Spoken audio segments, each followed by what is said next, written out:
আসসালামু আলাইকুম। আবারও স্বাগত জানাচ্ছি আমার ইউটিউব চ্যানেল থেকে। আজকে কোনো রান্না-বাড়ার ভিডিও দিব না। আর কোনো বাসা বাড়িঘর ক্লিন করারও ভিডিও দিব না। আজকে থাকছে একটা অন্য ভিডিও। হঠাৎ করেই আমরা ঢাকা চলে যাচ্ছি। আমার ফুফা শ্বশুর স্ট্রোক করেছে। এই উদ্দেশ্যে মূলত আমাদের ঢাকা যাওয়া। এখন দেখছি প্রায় সব জায়গায় মানুষের স্ট্রোক করছে। আল্লাহই জানে আল্লাহ কখন কাকে কোন অবস্থাতে রাখে। আল্লাহ সবাইকে তুমি সুস্থ রাখো এই রোজা রমজানের দিনে।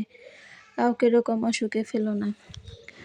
এদিকে আমার মেয়ে গাড়িতে উঠলেই একদম শুয়ে পড়ে, বমি করতে করতে অবস্থা খারাপ। ছেলের অবস্থা খুব ভালোই থাকে। আমরা অবশেষে চলে আসলাম ঢাকা নিউরো সায়েন্স হসপিটালে। এখানে পরিবেশটা অনেক ভালো, ভিতরে ক্লিন আছে, স্পেস অনেক। কিন্তু লিফটে ওঠার সময় দেখা যায় হাসপাতালে, সরকারি হাসপাতালে যা হয় আরকি, অনেক ধাক্কাধাক্কি, তারপরেও কেউ ওয়েটিং লিফট এর থেকে পরে নামতে দেখা চায় যায় না। লিফটে সবারই ওভারলোড অসুবিধা হয়ে যায়, থাকে, সবারই কাজ থাকে উপরে ওঠার। কিন্তু কেউ স্যাক্রিফাইস করতে চায় না। অবশেষে আমরা অনেক ওয়েটিং করার পর উপরে উঠেছি। ফুপা ব্রেন স্ট্রোক করে, যার কারণে তার এক সাইড অবশ হয়ে যায়। আল্লাহ না করুক এই স্ট্রোক জিনিসটা যেন আর কারো না হয়। আজকে তাকে রিলিজ করে দেবে, বাসায় নিয়ে যাবে ফুপাকে। এখন একটু একটু হাত পা নাড়াতে পারে, আগে থেকে অনেকটাই সুস্থ এখন। আমরা যাওয়াতে সে অনেক খুশি। আমার শাশুড়িকে দেখে তো অনেক খুশি হয়েছে সে। হাত পা নাড়িয়ে ইশারায় সবকিছু বোঝায়। হাত পা একটু উঠাতে পারে আগের থেকে। সবাই ফুপার জন্য দোয়া করবেন যাতে তাড়াতাড়ি সুস্থ হয়ে যায়।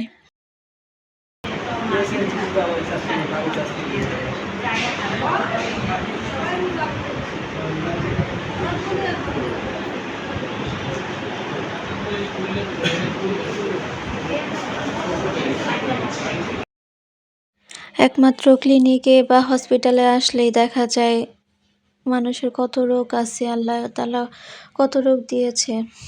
আর এই রোগ সারানোর মালিকই হচ্ছে আল্লাহ। সবাইকে রোগ থেকে মুক্ত করো। তোমার কাছে এটাই চাওয়া আল্লাহ। এদিকে আমি একটু বাইরে ঘোরাঘুরি করছিলাম আর বাইরের পরিবেশ দেখছিলাম।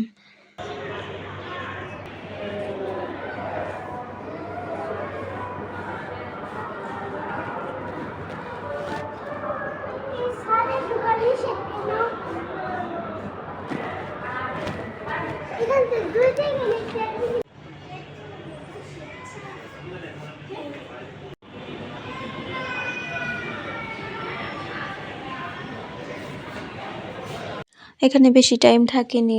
নিচে এসে দেখি দুপুরে লাঞ্চ দেবে রোগীদের, জন্য খাবার নিয়ে যাচ্ছি লিফটের কাছে।